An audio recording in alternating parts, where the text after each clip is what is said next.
times, like the New Edition song, or it wasn't New Edition, it was Belle Biv DeVoe. No, wait, no, it was New Edition. Remember sunny days, everybody loves them. But tell me, baby, can you stand the rain? So right now it's kind of raining in the stock market, but we don't worry about rain. We just bring our raincoats and prepare for the sunshine. And so just know that typically the stock market, when there is a dip, there is a recovery. And just to kind of give you a quick overview, basically, there's a lot hanging out, hinging this week on decisions by the Federal Reserve regarding interest rates. They're going to make some announcements. They're not just going to make the announcement about what they're going to do with interest rates. They're going to give guidance on what they're seeing and what they're thinking, and so, so people are going to be listening really carefully to the Fed Chair Jay Powell. He's kind of like remember those commercials with E.F. Hutton? How many of y'all remember E.F. Hutton? When E.F. Hutton talks, people listen. That was a great campaign, by the way. So when Jay Powell talks, people listen. So people are going to be listening to his words very carefully, analyzing every part of his speech to see what they think is going to happen with interest rates. And right now, the economy is still pretty strong, and that's confusing. And inflation is pretty resilient, which is also confusing. So a lot of these uncertainties are causing your stocks to drop. And if you're a believer long term in the stock market, then this is a great time to jump in and start buying. If you're not sure how to buy, we did that event on for a stock market for beginners last week. You can probably access the recording of that event. In fact, I'll try to find it if you guys want to get the recording of it. It was really good. A lot of you loved it, and we really literally walked you right through the whole process of buying stock and stuff like that. And the materials are yours for life. I'll try to pull up the link. So you guys can go take a look if you'd like to get a copy of it.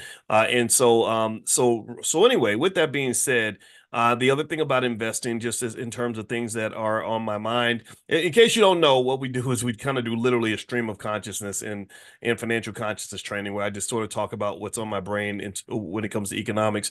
So one of the biggest things about investing is a lot of people have this misperception that once you become an investor, that it's just going to be raining money every day, and everything's going to be easy peasy, and money's always going to flow into your pocket and not never out of your pocket. Well, that's not true. One of the things about investors is that they understand that sometimes you're going to be receiving money, sometimes you're going to be letting money go, and that's a difference in mindset.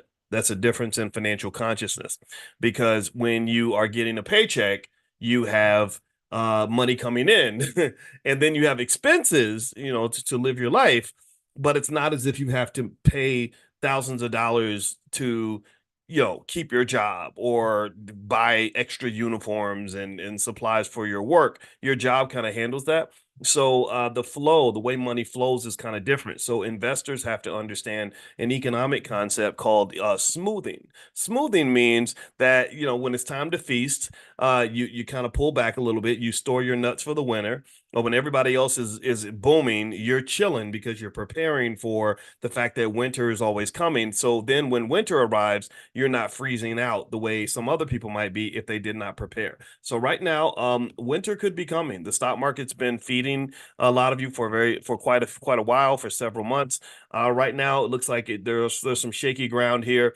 And but then again, the problem is the reason you can't just pull back is because you don't know when it's going to end. You don't know when the sun's coming back out. So you kind of have to be consistent with your strategy. So don't be scared. Don't be scared. Another quick reminder, don't forget the All Black National Convention's happening in October 25th through the 27th in Lombard, Illinois, right outside Chicago. We don't have a lot of spaces for, say, panelists and speakers. But one thing I did tell my team yesterday is I said that I want to reach out to those who attend Money in the Morning, those who are consistently supportive of the Black Business School, for example, those of you that are in the Prime program, stuff like that. And I'm going to give you guys first dibs to apply to be speakers at the convention. So if you have a brand or a type of expertise, or you think that you would fit for the convention, you guys will get the application first. You'll get the first opportunity to apply, and then we might consider reaching out to the general public. One thing about the convention is that we don't care about celebrities. We don't care about people. You're not important important just because white people put you on TV. They put clowns on TV. They put idiots on TV. So why would we care if white people put you on TV? What I care about is whether or not you have solutions that can benefit the community and they're based on something that is applicable and sound and solid. So, for example, last year we had Dr. Mary Stoddard who spoke at the convention. Let me tell you about Dr. Mary Stoddard and why we were eager to invite her and why I want to invite her back. Dr. Mary Stoddard is a person who defies everything that you've ever been taught regarding the limitations of Black people. Everything that you get taught about social policies and programs and Black people being ignorant and disadvantaged and weak and pathetic and incapable of accomplishing anything without the help of white folks, Mary defies all that. Let me explain why. Mary was born poorer than every single person in this room, I bet you. She was born, I think she was like the 16th or 17th child in her family, and they were all sharecroppers in the South. And despite all that, her parents, who didn't have hardly any money, got every single one of their children through college. Every single one of them graduated from college. And like, but that's not possible. Poor Black people can't succeed. They can't even read. Right? That's what they tell you in the Chicago public school. We don't know. We can't figure out how to get these Negroes to read or write or do math. And like, so they got to go to, they got to go to McDonald's and they got to show them pictures of the food so they know how much a cheeseburger costs. That's how they see us. They see us as these literally just incredibly unintelligent, almost like animals. I really believe that they look at us like this. And then it doesn't help when we promote animal-like behavior in media, or you listen to hip-hop music. Anybody listen to rap music lately when they got into that mumble rap where it's like, right? That's how they see us, right? So anyway, Mary's whole family graduated. Every one of her siblings all finished college. So like, how does this family in poverty all get all their kids through college? Well, they were creative. They did models that are similar to the things I talk about in my book, The 10 Commandments of Black Economic Power. They basically said, ain't nobody gonna save us. We're not gonna sit around and wait for Superman. If we don't do it, nobody else will. And they put a system in place where every child that got into school helped the one behind them. And that was your obligation. That was your obligation. That's called family. That's called community. That's called people working together. You didn't have there was no tolerance for somebody who said, well, I ain't got to think about it. I ain't screw them little kids. I ain't got to worry about nobody but myself. No, that wasn't allowed. If once you got to college, you sent money back to help get the next one into school and the next one and the next one and the next one.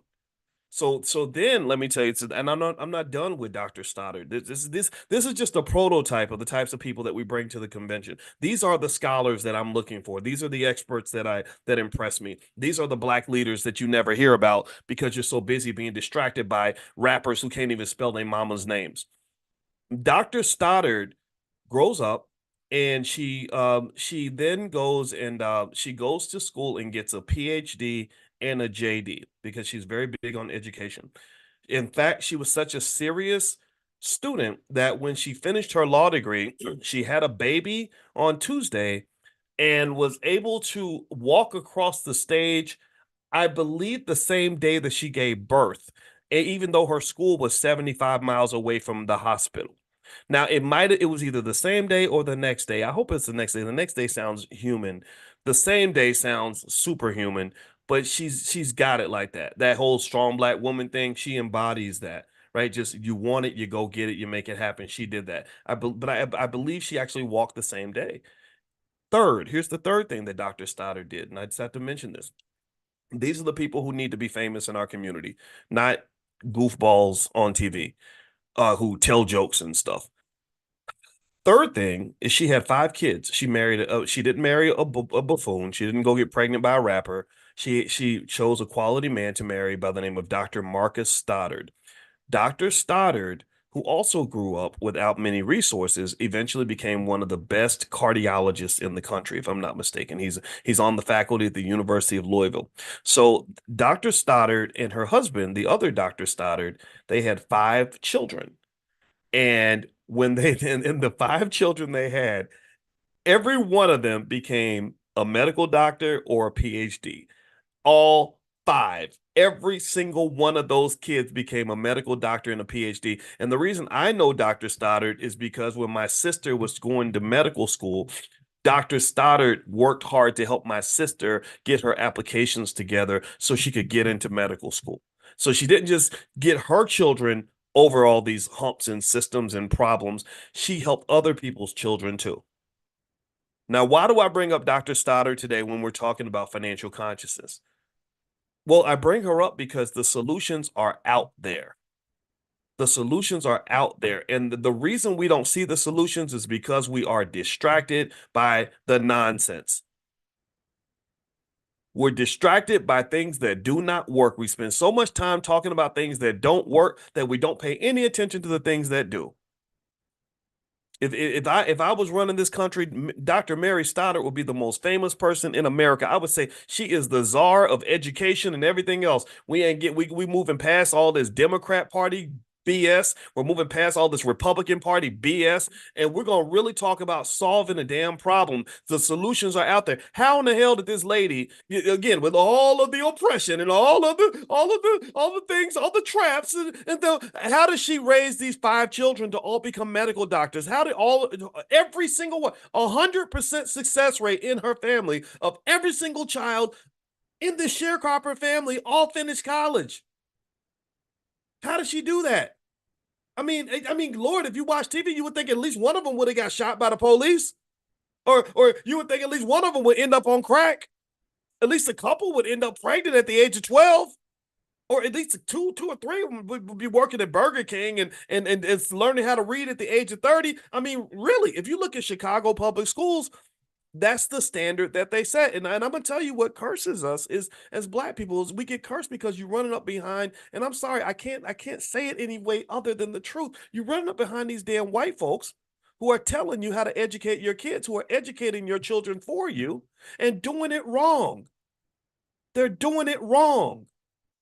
They're taking all the money, our taxpayer money, and they're doing it wrong. And they're doing it wrong on purpose. They're deliberately doing it wrong.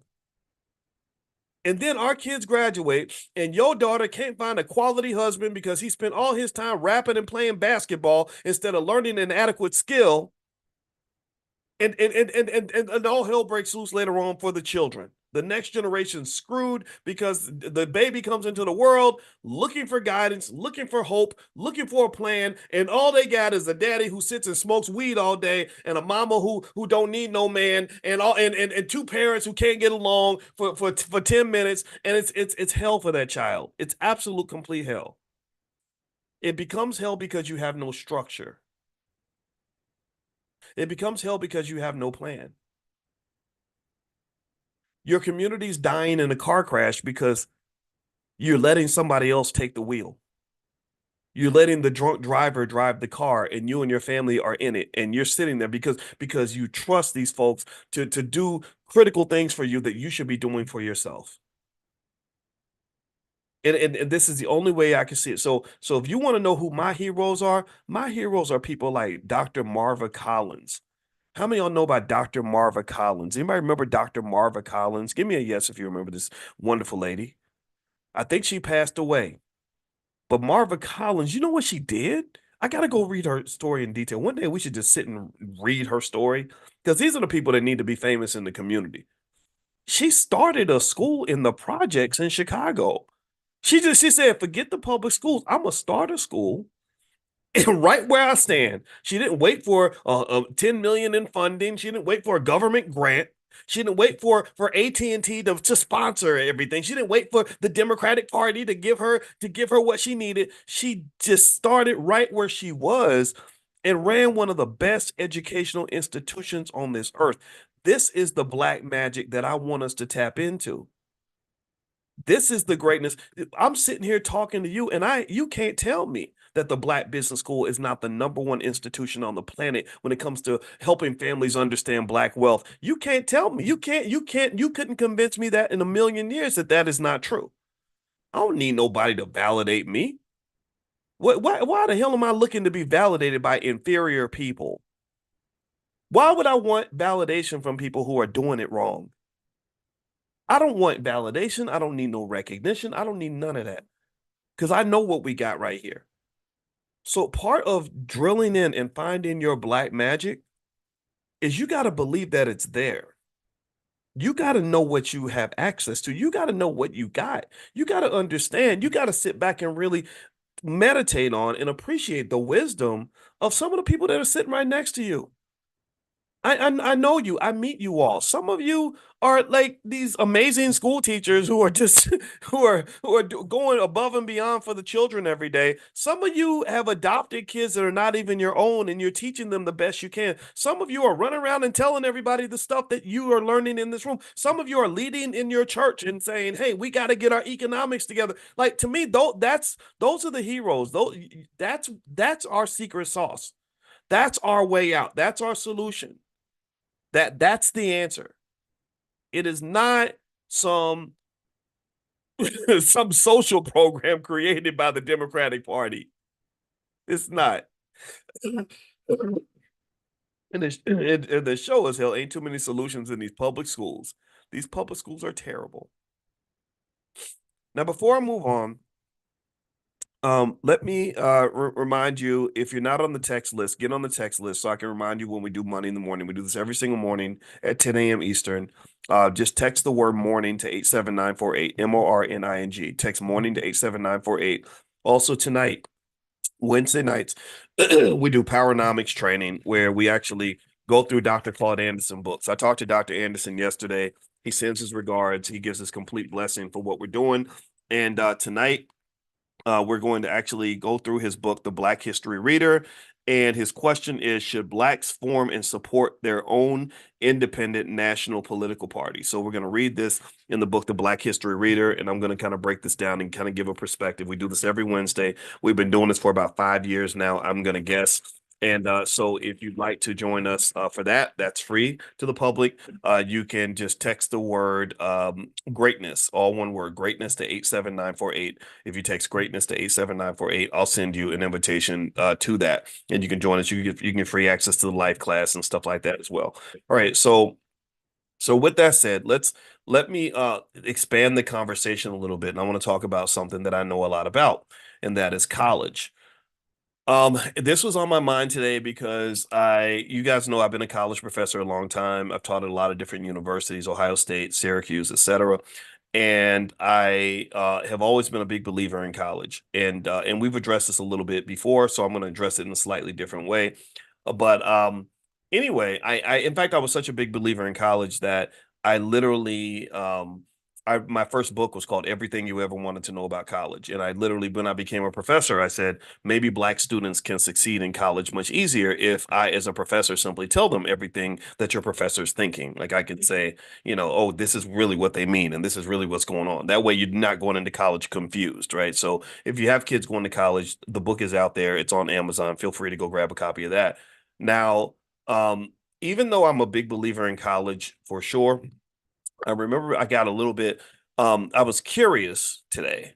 Let me tell you what made me curious. So I was in the gym and I was on the treadmill. Now I do not run fast on the treadmill. I run about as fast as a fat slow person on a lazy day. Like that's how I really am not.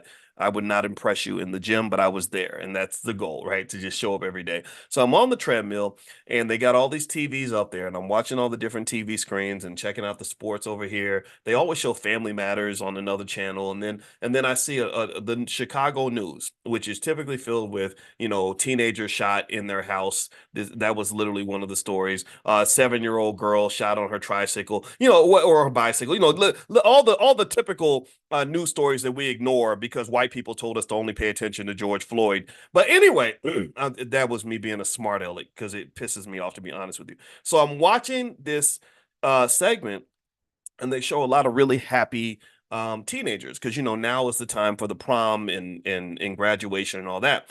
And they were really happy because in this school, apparently, I don't know how the name of the school, but every single kid got accepted into college. And they were really excited about it, really proud. They were jumping up and down and dancing. And I was really happy for them too. I thought that was a remarkable achievement. But a thought went through my head, and I thought to myself, I said, am I going to have to be the a-hole who steps in and says that you have to be really careful because half of your kids might be falling into a trap. Not all of the kids. This is the nuance of college. Not all the kids are falling into a trap, but about half of them are. And let me tell you why I say half of them and not all of them. Half of did y'all know this? If you've been hanging with me long enough, you probably heard me mention this.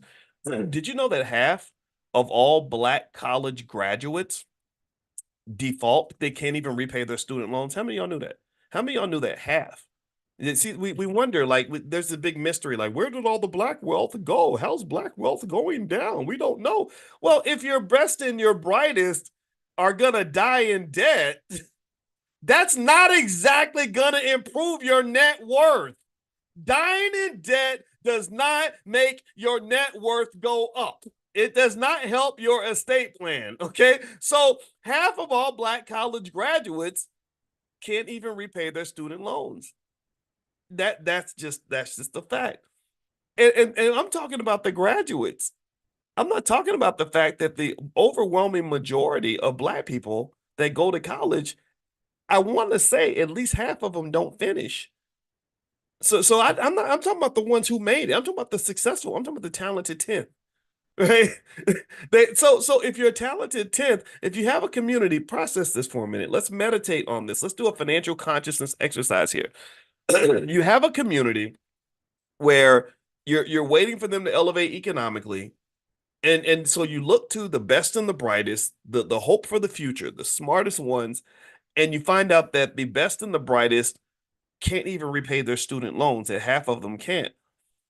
What hope is there for the community? Because everybody else is doing worse than them, or so to speak, right?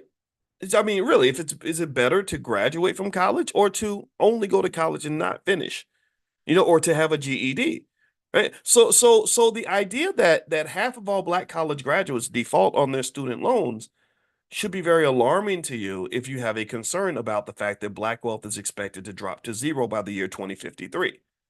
Right? This explains it. This is the leak. You have a bucket where wealth is like water being put in a bucket. And people say, well, if you're putting water in the bucket, why is the bucket going to end up empty? Well, because obviously the bucket has a hole in it. One of the holes is student loans, because we have this crazy system where it's like we literally consider like our next logical step after finding our most talented people is to get them to go and give $200,000 to white people to get an inferior education. That's the first goal. Go find the closest white man you can find and give him $200,000 of your family's wealth that you don't even have yet, and he's going to give you a certificate that gives you it's almost like those workers passes, like, or like a little back in the day when they said, do you have your papers, right? So you get your papers, which get allows you to be passed around to another white man to go work for him, and so, and you now have this license to go work, to go from one place that's going to exploit you to some extent and to another place that's going to exploit you until death, right? Because we all know, we've talked about this economically, that American workers are not the wealth builders in this country. They're not the ones who are doing well. The people that are doing well, the people at the top. They're the owners. They're the people that own land and property and businesses and stock and all that. Those are the ones who are building the wealth. Workers are not so much in that category. A lot of workers don't even have enough money to retire. So here's what I want to kind of lay out, and I want to nuance this carefully, because what happens is that I forgot that, what, somebody said something really interesting to me that really made me think. They said back in high school, they used to separate the like the slower kids from the middle kids and the advanced kids. You would be in different classes, so you interact with people that are like yourself.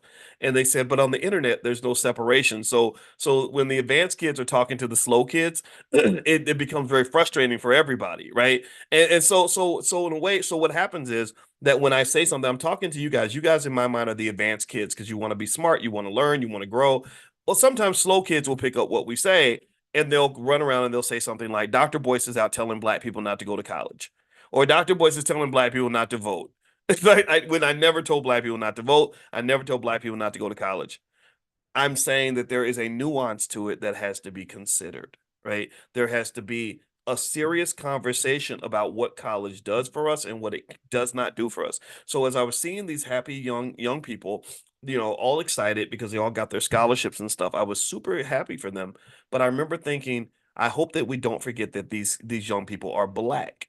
And I hope we don't forget that in addition to going to college, I really need all these kids to learn three things. I need them to learn how to start a business and be good at it, like really to the point where they can establish relationships with other people that they went to school with so they can build these businesses together. That's a pathway to wealth. I really hope that they're teaching them about real estate and ownership of property and how to acquire land and property, which tends to go up in value naturally, which allows you to make money without working for it. And then I hope that they teach them to participate in the stock market, which is the greatest wealth creation vehicle in the history of this country, which millions of people miss out on because nobody told them about it, right? If they do those three things, then I don't care if you go to college or not.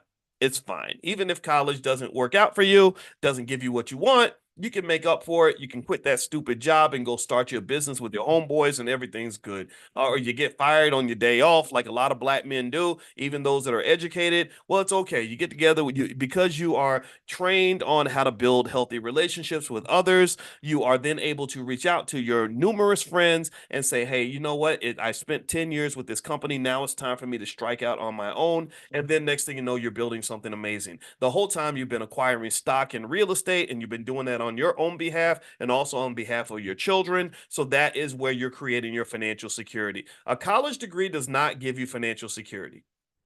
A college degree does not give you financial security. A college degree does not give you financial security. It does not. It gives you a piece of paper that says that you spent 4 years at somebody's institution. The standards are not that high. The standards are not that high.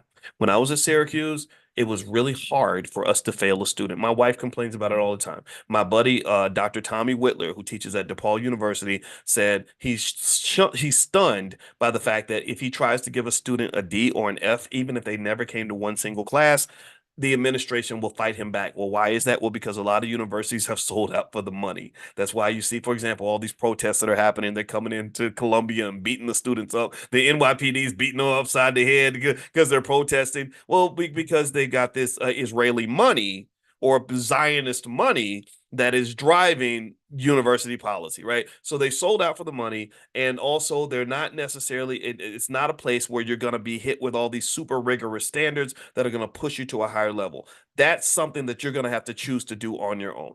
That level of excellence, black excellence, has to be a choice that you make as an individual. There aren't many places out here that are going to force you to be excellent enough to accomplish your goal. In fact, I will just say this. This is going to sound weird. I hope I say it in the right way where it doesn't get misinterpreted. But honestly, one of the best things that ever happened to me was to be mistreated in a racist society. The best thing that ever, the thing that sharpened my knife the most was when I realized white folks don't love me, and even a lot of black folks don't love me. Even my own daddy didn't love me, right? Which sounds really sad, but what it does is there's an other side to that. There's another side to the challenge. There's another side to the pain. The other side of that is that you say, well, my daddy didn't love me, but I can love me. White folks don't love me, but my mama loves me, right? And maybe you're not going to give me nothing, but oh, wait, I can go get it myself. See, y'all don't understand that. We too busy spoiling these damn kids and preventing them from any form of discomfort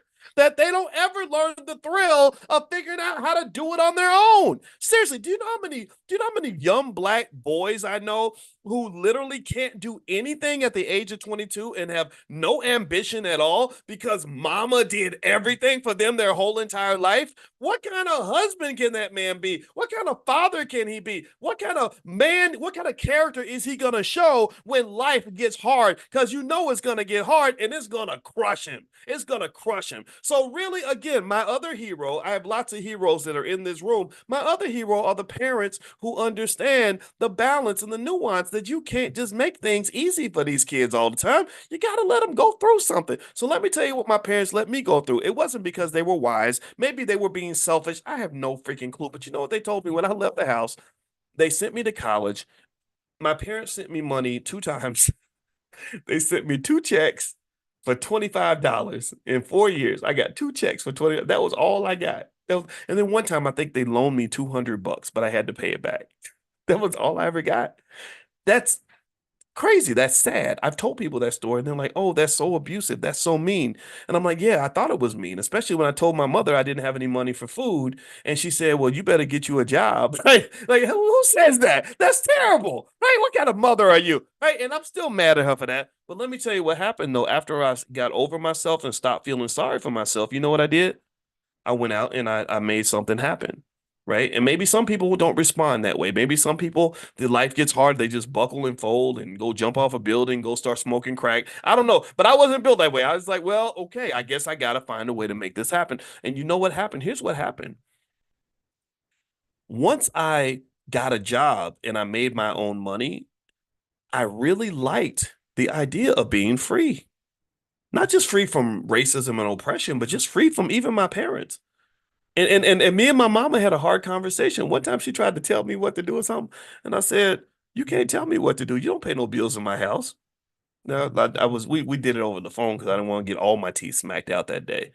But still, but that was the discussion. It was like, no, I'm a grown man now, you couldn't argue with me because I was really doing grown man stuff. You know, because you have a lot of people that think that they're grown men, but they're really not. They think they're grown because they have beards or they have sex with women and stuff, but they're not grown men. They can't even do basic things that grown men can do. But at 19, I could say, yeah, I'm a grown man because I pay my own bills, right? And you control nothing in this space. And so I like that freedom. And then here's the other thing too.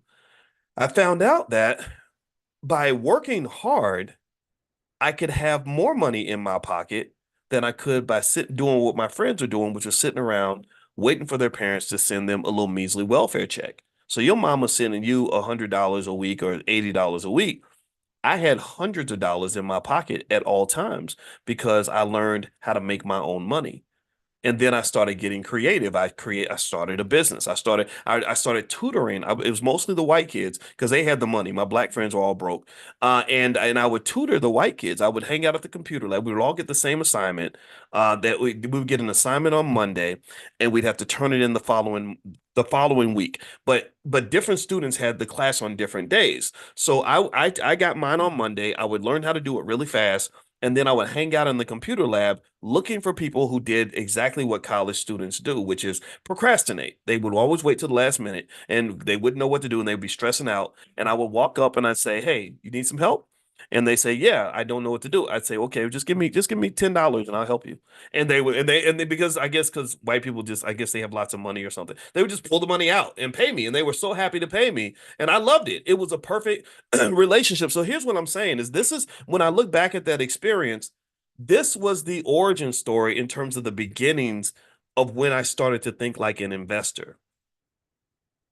And also this is the beginning. This is me at 19. This is when I started thinking about or realizing the value of having a level of consciousness that is slightly higher than the people around you. Because I learned, I looked around, I said, okay, I get it. I know why these kids all failing out. They procrastinate. They try to cram, they try to learn a month's worth of stuff in 2 days. Who can do that? That's stressful.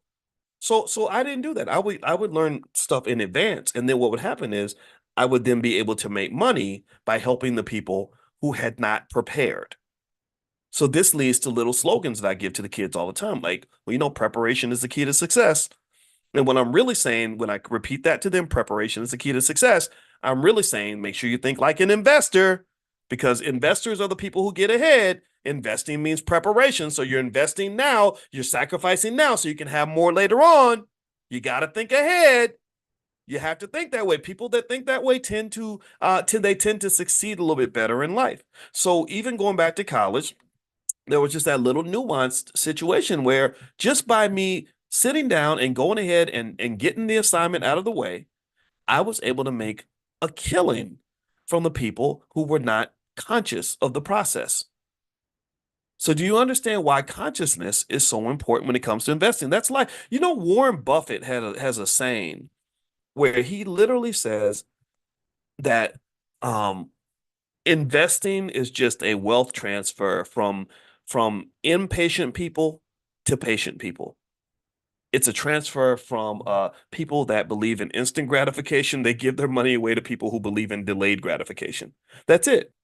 When you rent something because you don't want to make the sacrifice to actually become an owner of something like an apartment, Well, the apartment owner, made a conscious decision to own property and build the wealth required to do that, make the down payments and all that, so they could collect money from the renters who are only thinking about the here and now.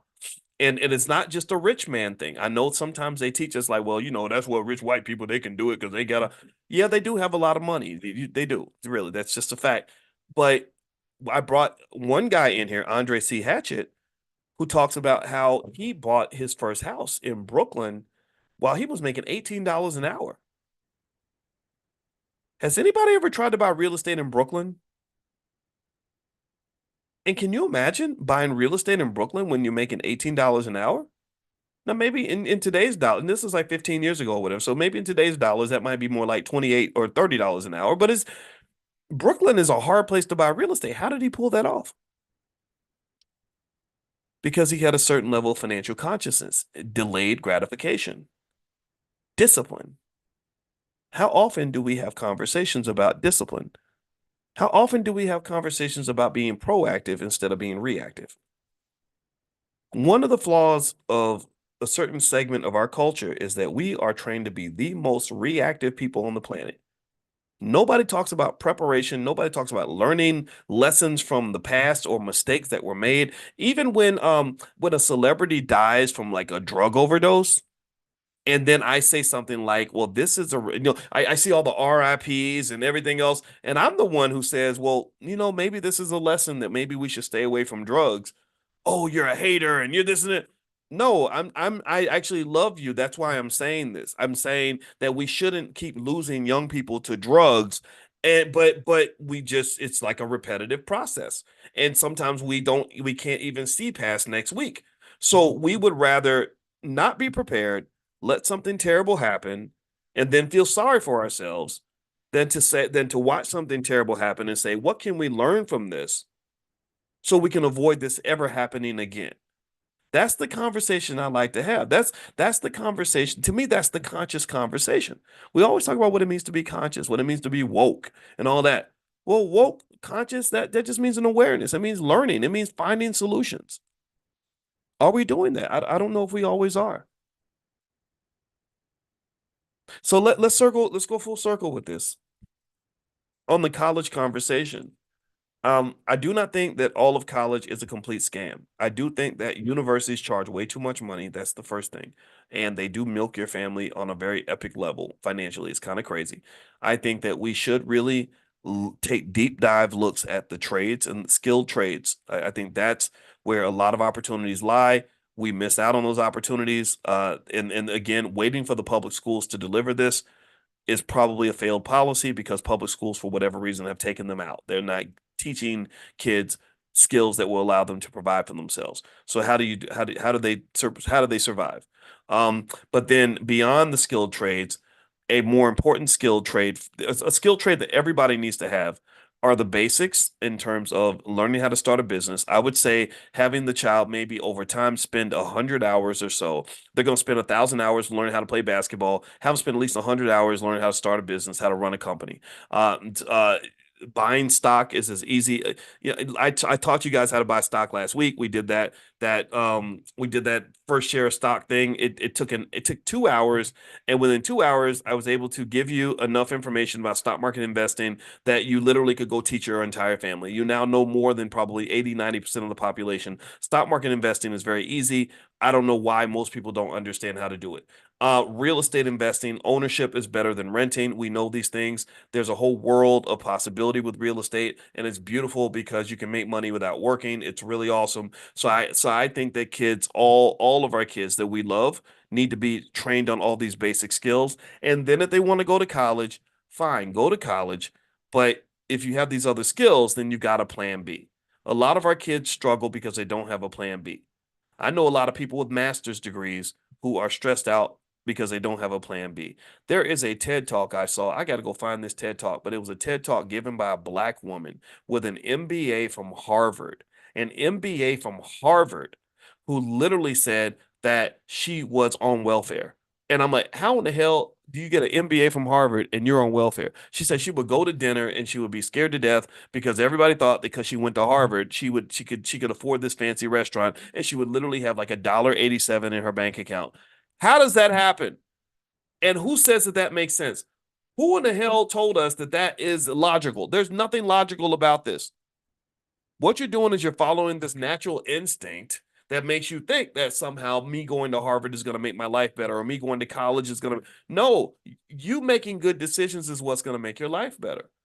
That's what's going to make your life better. So your education, your success financially, it has to be custom made for you. And that's why I meet with you guys every single morning to talk about these things, because I want your awareness to be clear. I want you to see the world for what it is, not what they tell you that it is, and not what you want it to be. I want you to see it for what it is. And the way I see the world, maybe I sound cynical, but the way I see the world is, number one, white folks don't care nothing about me.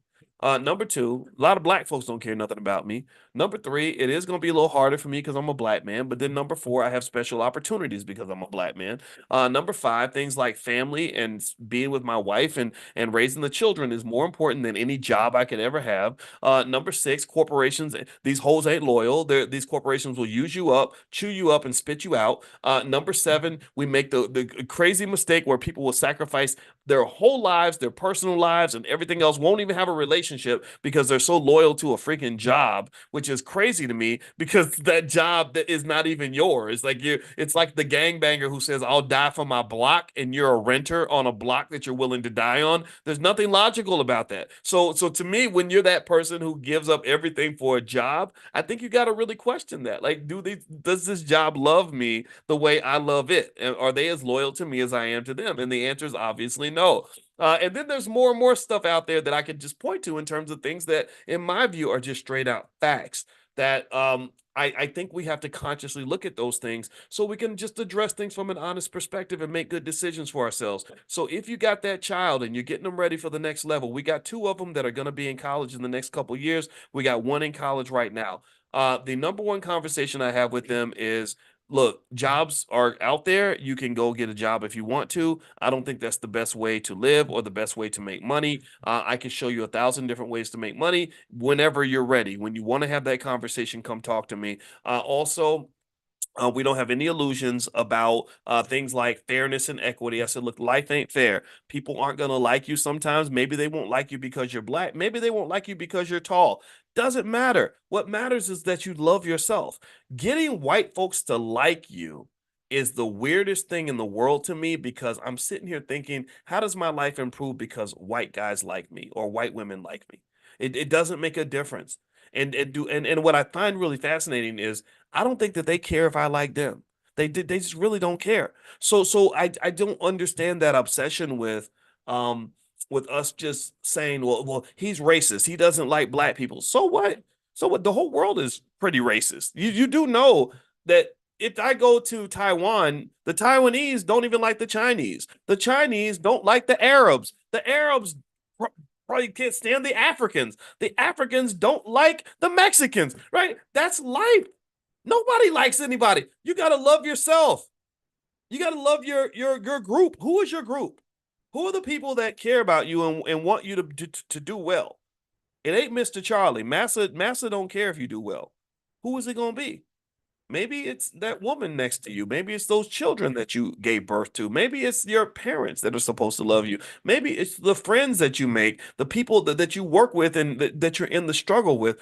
I think that support means a whole lot more than somebody in some other space, in some other community where you're looking for love in all the wrong places. So I'm saying don't be desperate. And I think a lot of success, a lot of our finding our black magic really comes down to self-esteem. If you really meditate on and remind yourself of how much gold is buried in your backyard. If you really sit down and really think about just how much secret sauce you got, how much juice you have, how great you are, how extraordinary you can be, the talented people that are around you. Just literally, for example, when you come to the All Black National Convention, you can't tell me that's not the most extraordinary think tank on the planet for intelligent black people who care about the community. You will find no place on the planet where you have that many black people together who ain't scared of white folks, ain't scared of ignorant black folks, and who are ready to do the work, who are ready to be down for whatever, who are prepared to succeed. You won't find any place on the planet that extraordinary than what you'll find right there. So in my mind, when I'm sitting in that space, there is no other space I want to be. There's no other space that I need to be. There's no other space more valuable than the space where I'm surrounded by the people that are really going to help us get this thing done and have the ability to do that. And not just the ability, but the desire. Because a lot of people have the ability to do things, but that don't mean they want to do it. So when you have that in your life, cherish that, value that. Pour into the people that pour into you. You know, like children are the best, man. My little brother, I told you that story about how I raised my brother almost like a second dad because he's 12 years younger than me. I used to change that little Negro's diapers when he was a baby, and I hated it. Those diapers were stinky. He would wake up at 7 o'clock in the morning. I couldn't go out and play with my friends. I hated it. I absolutely hated it. But years later, that bond we formed from spending literally every waking hour together, 5, 6 days a week, oh, that paid off big time. Because when it came time for me to start my business and I had no help, guess who showed up to help me? Guess who had my back no matter what? Guess who stuck with me? Even when we were so broke that I had to give my truck back because I couldn't afford the payments anymore. He stuck by me. You know, ain't nobody else gonna stick by. You know, I don't even think I know a lot of women who wouldn't have stuck by me with that, but my brother did. So you got to pour into people that are gonna pour into you. Don't pour into people that don't care about you. Don't give your money to people who don't love you back. You support the people that get what you're doing and love who you are and want to make sure that you do well. That to me is connected to self-esteem. So you won't ever see me run around here chasing around white folks because I don't have any illusions about racism. But I will chase around the people that have shown love for me. Like I'm gonna chase you. I love you, Amari, and everybody else that's in here, and Errol, and all of you. That's who I love. Okay. So anyway, I'm done. Let me stop talking. Today, it's time for us to bounce out of here. Quick reminders. Tonight we meet for Powernomics training, 8:30 p.m. Eastern. We do that every Wednesday. If you would like to participate, just text the word greatness to 87948. Text greatness to 87948.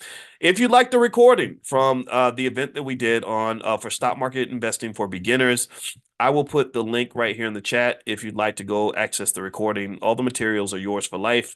You can keep them. You can share them with your family or whatever you'd like to do. All the slides and everything will be in there. Actually, you know what? I can't open up this chat button because this thing is acting weird. So what I'm going to do is I will text it out to you if you guys would like to get the recording. Actually, okay, here we go. There we go. Let me put that in there. There we go. All right. And also, last but not least, if you want to learn more about the convention is called the All Black National Convention. It's going to be October 25th through the 27th in Lombard, Illinois, right outside of Chicago. And like I said, when it's time to select speakers and panelists, I will let you all apply first. If you guys want to be on a panel, there won't be as many panels as before. We decided to condense it, make it a little bit tighter, and so we may not be able to pick you, but we will give you guys the first opportunity to apply because we want to pour into you the same way you pour into us. So have a good day, everybody. God bless you. And oh, by the way, we have a new apparel line, like a Black Wealth apparel line. If you go to drboycebooks.com, you can take a look at that. So feel free to go to drboycebooks.com. There's a lot of stuff there for you. All right, have a good day, everybody. I'll see you all tomorrow morning at 10 a.m. Eastern, and I hope you have a